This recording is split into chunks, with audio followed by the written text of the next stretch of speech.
ខ្ញុំព្រះករុណា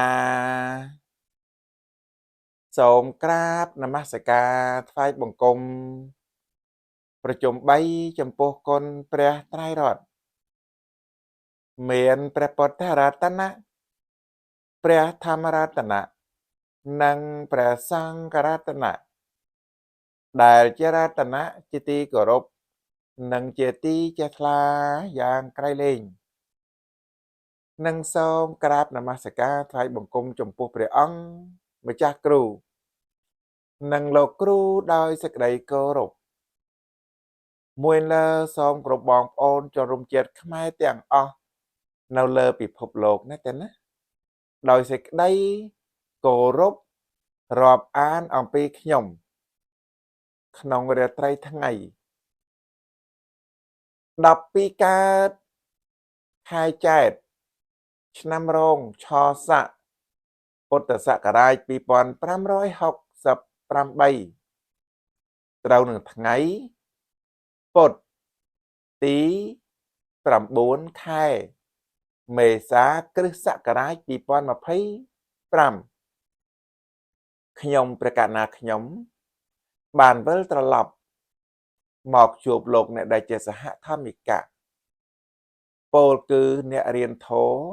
ដូចគ្នាអ្នកមានបំណងដូចគ្នាអ្នកមានឆន្ទៈដូចគ្នាអ្នកមានភក្តីភាពដូចគ្នាអ្នកមានមេត្តាដូចគ្នាអ្នកមានករុណាដូចគ្នាអ្នកមានមុទិតាដូចគ្នានិងអ្នកមានឧបេក្ខាដូចគ្នាចឹងបើសិនជាយើងคล้ายទៅជាមនុស្សដូចគ្នាខ្ញុំជឿជាក់ថាខ្មែរមិនស្លាប់ទេតែបើសិនជាយើងនៅខុសគ្នាដោយខ្មែរសប្តាហ៍ថ្ងៃនេះមាន4ក្រុមឬ5ក្រុមបាត់ទៅហើយគឺរលឹកចាប់ផ្លឹកដែនវិជីនិងស្ដេចលិចវីមានតែត្រឹម2តែប៉ុណ្ណោះអាជាសតុរាជឆ្លៀនពៀនបានអញ្ចឹងដែនវិជីស្ដេចលិចវីដែនវិជីដូចជាកម្ពុជាស្ដេចលិចវីដូចជាស្ដេចសីហមុនីដូចជាស្ដេចសីហនុយួនសៀមដូចជាអាជាសតុរាជវាទាល់តែយល់យ៉ាងហ្នឹងវាទាល់តែដឹងយ៉ាងហ្នឹងហើយចុះបើមេខ្មែរថ្នាក់ទី3ហើយសិតតែបណ្ឌិតហើយបើស្ដេចខ្មែរគាត់ពូកែខាងរំបាលេមានបុគ្គលិកលក្ខណៈឯណាដែលត្រូវដឹងអំពីសង្គមជាតិនោះអស់លោកសាធុសប្បុរសទាំងឡាយ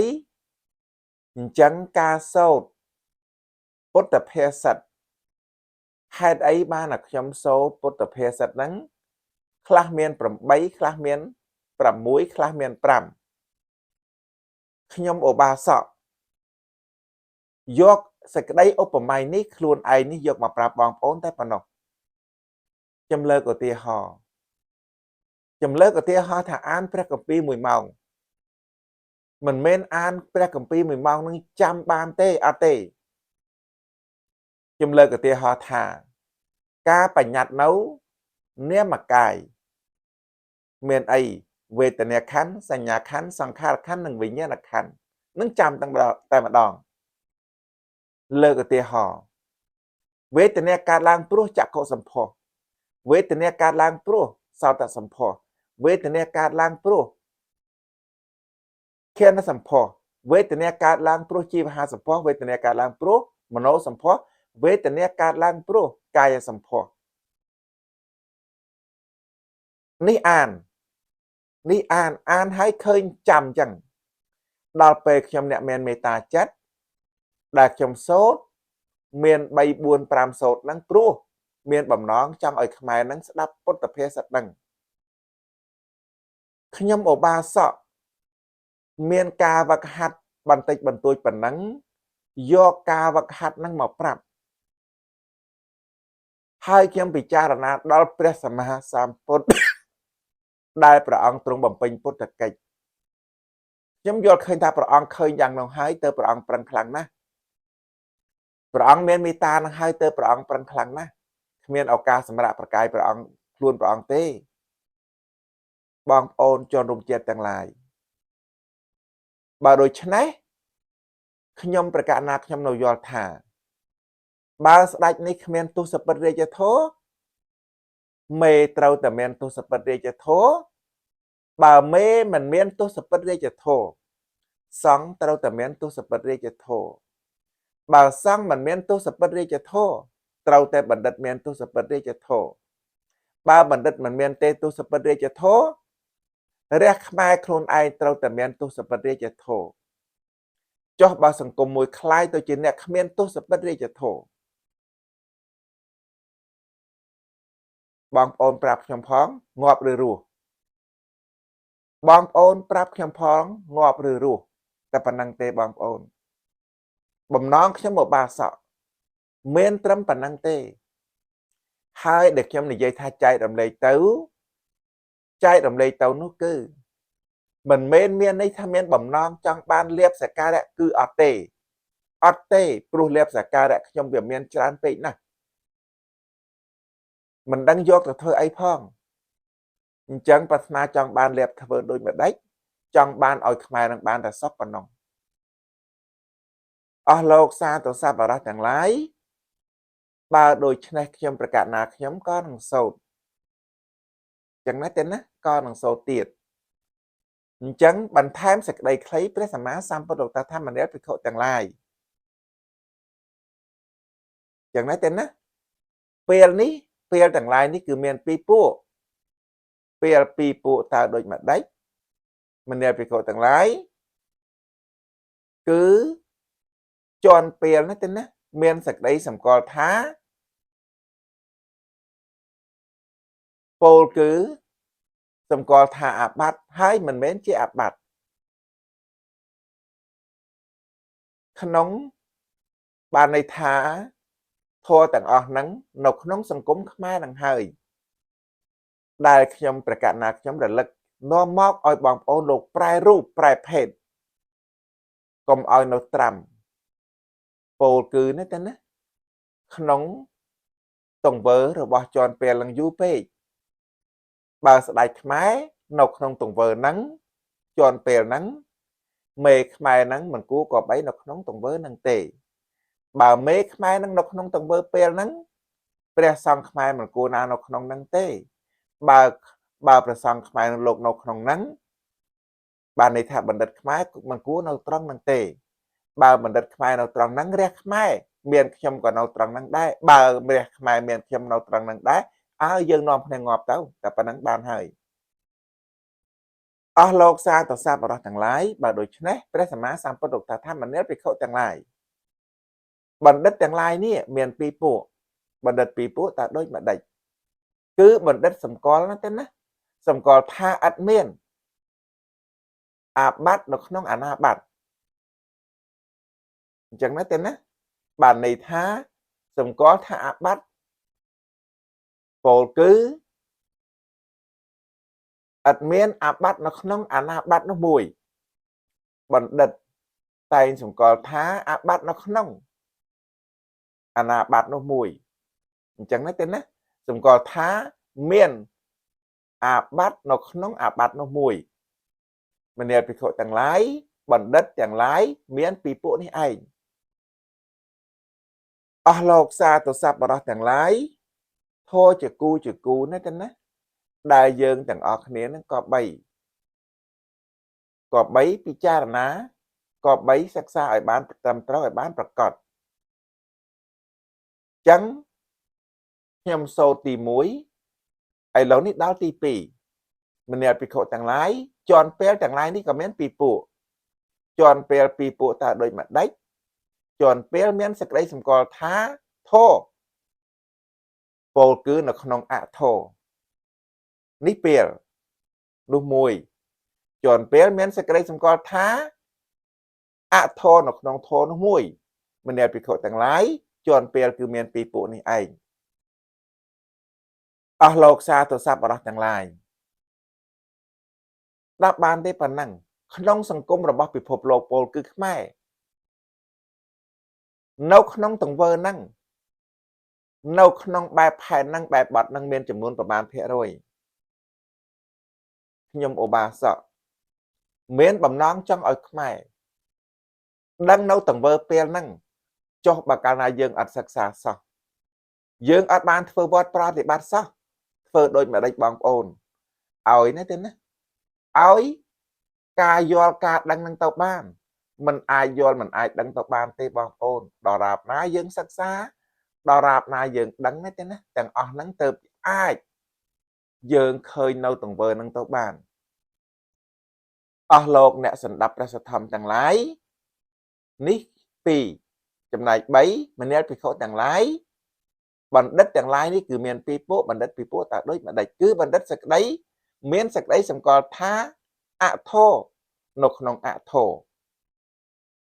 អញ្ចឹងទេណាបណ្ឌិតមានសេចក្តីសម្គាល់ថាធោនៅក្នុងធោមនាលភិក្ខុទាំងឡាយបណ្ឌិតទាំងឡាយមានសេចបានន័យថាមាន2ពួកនេះឯង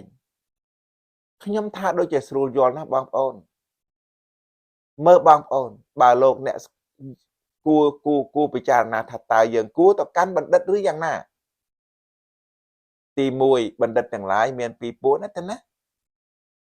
បណ្ឌិត2ពួកតើដូចម្ដេចគឺបណ្ឌិតសម្គាល់ថាមានអាបត្តិនៅក្នុងអាណាបត្តិអញ្ចឹងទេណាបណ្ឌិតតែងសម្គាល់ថាមានអាបត្តិនៅក្នុងអាបត្តិនេះបណ្ឌិតមនាលភិក្ខុទាំងឡាយបណ្ឌិតទាំងឡាយមាន2ពួកនេះឯងដល់ពេលមានសេចក្តីសម្គាល់ថាធម៌នៅក្នុងអធម៌នេះពេលអញ្ចឹងទេណាហើយអធម៌នៅក្នុងធម៌នេះពេលហើយចំណែកឯបណ្ឌិតទី3បានន័យថាវគ្គទី3នេះទេណាបណ្ឌិតទាំងឡាយមាន2ពួកដូចគ្នាបណ្ឌិត2ពួកយ៉ាងណាគឺបណ្ឌិតមានសេចក្តីសម្គាល់ថាអធម៌នៅក្នុងអធម៌ប្រកាសណាស់បងប្អូនបណ្ឌិតមានសេចក្តីសម្គាល់ថាធម៌នៅក្នុងធម៌មនាលភិក្ខុទាំងឡាយបណ្ឌិតមាន2ពួកនេះឯងមិនដឹងថារកធម៌ប្រសើរឲ្យហួសនឹងយ៉ាងដូចម្ដេចបានណាបងប្អូនទៅលោកពលថាមនាលភិក្ខុទាំងឡាយជាន់ពេលទាំងឡាយក៏មាន2ពួកជាន់ពេល2ពួកតើដូចម្ដេចគឺជាន់ពេលមានសេចក្តីសម្គាល់ថាវិន័យនេះទេណាបានន័យថាមិនមែនជាវិន័យមិនមែនជាវិន័យថាវិន័យមនាលភិក្ខុទាំងឡាយជាន់ពេលគឺមាន2ពួកនេះឯងអញ្ចឹងត្រូវហើយបើសិនជាយើងបែរខ្លួនទៅកាន់បណ្ឌិតបើយើងនៅត្រង់កន្លែងពេលបើអញ្ចឹងខ្ញុំប្រកាសណាខ្ញុំសូត្រ4សូត្រប៉ុណ្ណឹងយកមកឲ្យបងប្អូនលោកអ្នកកាន់ព្រះពុទ្ធសាសនាហ្នឹងជួនកាលមួយជីវិតមិនដែលបានឃើញថាដូចម្ដេចទេជាពុទ្ធភាសិតចេះបានត្រឹមតែមកប្រព្រឹត្តនេះបងប្អូន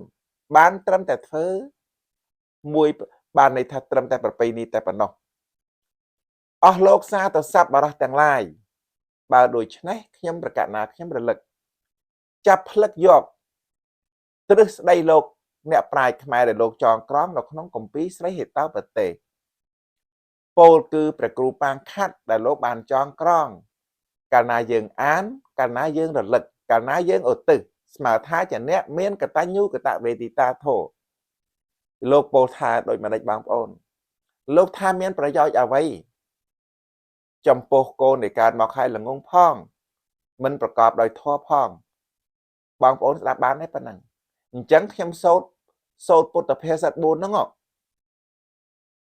ខ្លាចក្រែងយើងមកនៅត្រង់ពេលអញ្ចឹងលោកពោលថាមានប្រយោជន៍អ្វីចំពោះកូននៃកើតហើយល្ងងផងមិនប្រកបដោយធម៌ផងដូចជាភ្នែកឈើមានប្រភេទវត្តប៉ុន្មានដែលថាភ្នែកឈើហ្នឹងមានប្រភេទប្រសង់ប៉ុន្មានដែលថាភ្នែកឈើហ្នឹងមានប្រភេទប៉ុន្មានបណ្ឌិតភ្នែកឈើហ្នឹងមានរះចំនួនប្រមាណភាគរយដែលជាភ្នែកឈើហ្នឹងមានប្រភេទស្ដេចដូចម្ដេចខ្លះដែលហៅថាភ្នែកឈើហ្នឹងមានប្រភេទអ្នកដឹកនាំដូចម្ដេចខ្លះដែលហៅថាភ្នែកឈើហ្នឹងដូចជាភ្នែកឈើមានប្រយោជន៍អ្វីបានគ្រាន់តែឈឺចុកចាប់ chẳng nói tên á chư chạ đào pol cứ nòm oi rồng khan tại bà nó lộc nẹ sẵn đắp miềnประគុណម្ចាស់ជាដើមព្រះអង្គពិចារណាខ្លួនព្រះអង្គទៅលោកបណ្ឌិតទាំងឡាយពិចារណាទៅណាតែណាខ្ញុំគ្រាន់តែលើកបទខ្លីៗប៉ុណ្ណឹងឲ្យលោកពិចារណានាំឲ្យឈឺចាក់ដោតឃើញយើងជេរគ្នាឃើញយើងជេរគ្នាឃើញយើងប្តឹងគ្នាភ្នែកឈើទេប៉ុណ្ណឹងខ្នែងឈើទេប៉ុណ្ណឹងចុះខ្នែងឈើអ្នកណាគេយើងនឹងណាខ្នែងឈើណាចុះរូបកាយប្រទេសជាអីប្រទេសគឺជាដើមចុះបើយើងគន់តែជាខ្នែងធ្វើឲ្យឈឺដើមអស់លោកសាទសប្បុរសទាំងឡាយខ្ញុំថាវាឯកណាស់ទ្រឹស្ដីលោកអ្នកប្រាជ្ញអញ្ចឹងបានន័យថាប៉ុណ្ណោះហ្នឹងគឺចង់បញ្ជាក់ថាឲ្យតែឈឺប៉ុណ្ណោះក្រៅអំពីធ្វើឲ្យកងនៃសេចក្តីទុកក្នុងសង្គមនឹងគ្មានទេមានតែកងនៃសេចក្តីទុក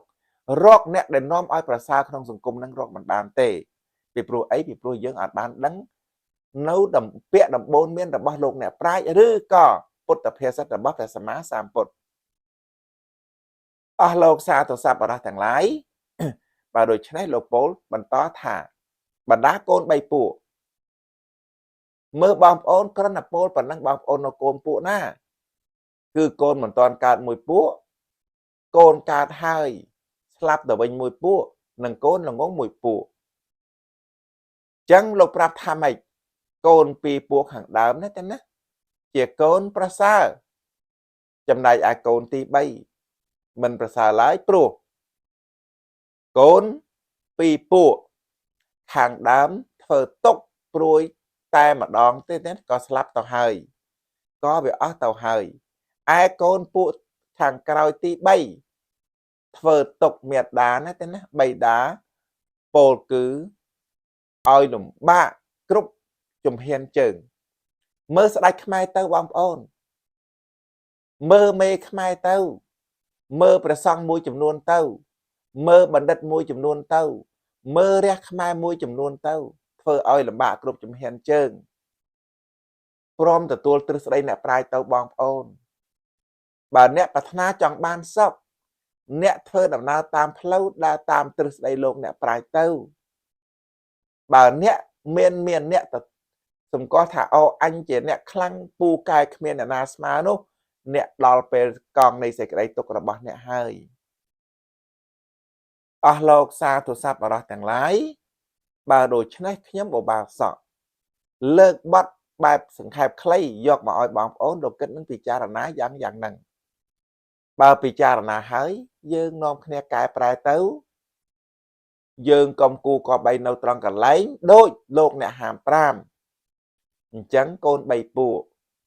យើងដឹងហើយណាទេណាកូនមួយមិនតាន់កើតកូនមួយដែលកើតហើយស្លាប់